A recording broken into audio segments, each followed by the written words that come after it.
Welcome back to another Celebrity Sweets. I'm Ethan and welcome to Baking Basics. Now today's video is going to focus on something we use a lot here on the channel, candy melts. Now if you're not familiar with candy melts, they come in a bunch of different colors: red, orange, yellow, green, blue, purple, white, just to name a few. Now this is the newer version of candy melts. I just happen to have this older bag here as well. But if you're looking for them on the shelf, they do look like this.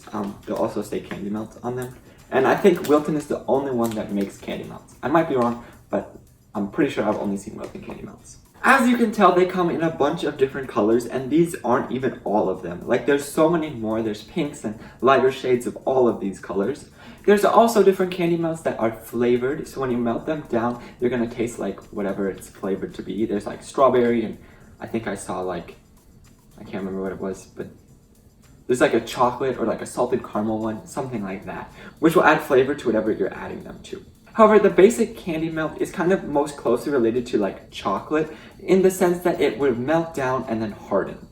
You can use candy melts to melt, mold, drip, or drizzle onto any of your desserts. And in today's video, I'm going to show you some basics along with some frequently asked questions and just cover everything I know about candy melts. So if you're ready to melt, mold, dip, and drizzle with me, I'm ready to melt, mold, dip, and drizzle with you too. It should just be like, if you're ready to MMDD, I'm ready to MMDD. The first thing about candy melts that I wanted to talk about was what can I use if I don't have candy melts? Candy melts are definitely not going to be found in your average kitchen unless you're a baker like me or you got them for like a separate project. However, you might have some white chocolate, and white chocolate is basically going to do the same as a candy melt. So we're going to put these through a few tests and show you just the differences and the similarities between the two. Starting off with our candy melts over here, you can obviously tell that the shape is different from, say, a white chocolate chip. The color is also different as well, the candy melt being a lot whiter than your white chocolate chip would be. Now trying these. Candy melts have a good flavor. They're just not something you really want a lot of. And they pretty much taste the same. For our next test, I'm going to melt both of these down. I'm going to melt them at 30-second intervals because with both of these, we don't want to overheat them. They'll become stiff and tough. You can also get like a candy melt pot that will melt them down for you. However, not everyone has that, and a lot of people have a microwave, so I just use the microwave. I've melted down both of our chocolates. Over here we have our, what is this? Over here we have our white chocolate. It's still smooth, you can drizzle it. But it's just not the same as a candy melt smooth, where I've melted this one down and you get thin drizzles, which is really nice. I also went ahead over here and actually just left this one in for like a minute more, and oh, it's hot. And you can see how it's already started to clump up, and that's the thing that chocolate does. It's really hard, it's set up, it's firm, it's lost all of its ability to drizzle. Now when it gets to a state like this, you really can't repair it once it's started to turn brown. Like once it gets to this state, there's no going back.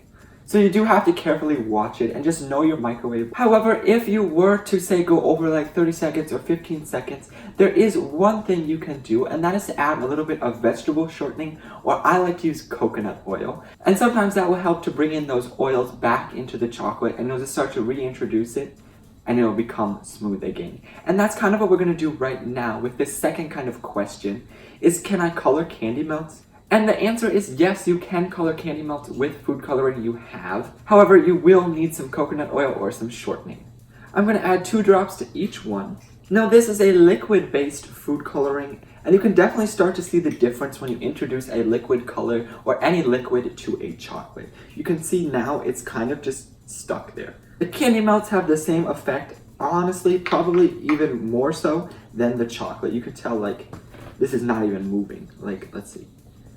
If I scoop this up, yeah, this one has a little drizzle, this has nothing. But we can easily fix this problem with a little bit of shortening or coconut oil like I mentioned before. Always add a little at a time and mix it up to see where your chocolate stands. You don't want to add too much because then it's going to be so runny, but you want to add enough that your chocolate starts to regain those fats. It's also good for your skin. Mix in your coconut oil until the chocolate is starting to regain those fats. And if you wanted to experiment with colors, you can obviously just mix the two together. There's no real difference, or nothing is going to happen that's going to be different, say if you mix blue and green together. They're the same components. Now I also wanted to test out the strength and the snap of both chocolates after we've colored them. Candy melts usually have a nice hard crack, and if you're not using a tempered chocolate, it's going to kind of be more of a soft crack. And I want to show you just the difference between these two. While our chocolate streaks are hardening, the next thing I want to show you is the molding part of candy melts. Over here, I've got our candy melts. This is the same ones. We're just going to be using these for basically all our tests. And I'm just going to pour and drizzle them out of a silicone mold. Whenever I'm using candy melts, I like to use silicone molds just because it's easy to pop out. And if you don't use silicone, if you use a hard plastic, you might run the risk of cracking the chocolate. We filled our mold over here with our candy melts and over here with our white chocolate. And again, we're just going to see which one holds its shape, snaps easier, comes out easier as well. We've melted and molded our candy melt, so the next thing we want to do is dip and drizzle them. Over here I have some brownies. These brownies I actually made in a Baking Basics. You can check up here for that recipe. I'm going to be making brownie pops, so I'm going to be using a lollipop stick. I'm going to dip the tip of our lollipop stick into our candy melts, and then insert it about halfway into your brownie. The candy melts are going to act as a glue, and because they set up so fast, they will harden inside the brownie so that when you eat it, the stick won't fall off. I'm allowing our candy melts to harden onto our brownie pops, and while we do that, we can prepare the rest of our candy melts for the dip. Now, whenever I dip anything in candy melts, cake pops, brownie pops, Rice Krispie pops, anything like that, I like to add coconut oil. This is going to help loosen up the chocolate so it's nice and smooth, so that when we dip it in there, it's not going to pull our brownie off from our stick. And now we have a really nice runny, liquidy candy melt, perfect for dipping.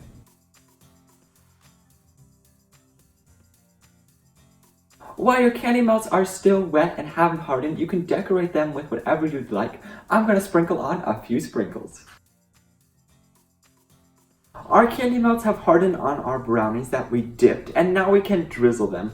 Now you can easily take your candy melts and using a spoon just drizzle them all over. However, I'm kind of a control freak and I kind of want the drizzles to be purposeful. So I melted down some purple candy melts and actually put them into a Ziploc baggie. It was just easier, and carefully snipped the tip. Now on this channel, we use candy melts a lot to add little designs to things or cupcake toppers, and they don't really show this on the melt, mold, dip, drizzle. I've melted down all of our candy melts here, and it's like this whole rainbow effect. We've got all the colors of the rainbow, and it is Pride Month, so I thought I would show some support, and we're going to make the Pride flag, all the colors. I've placed them into some Ziploc baggies and snipped the tip, and now I've got a piece of wax paper here. You can use a template underneath or freehand it like I'm about to do.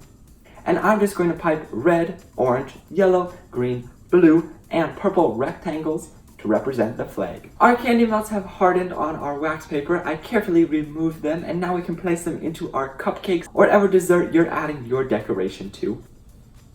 Also, we made these cupcakes and the frosting in previous Baking Basics, and I'll put links to these in the description below as well.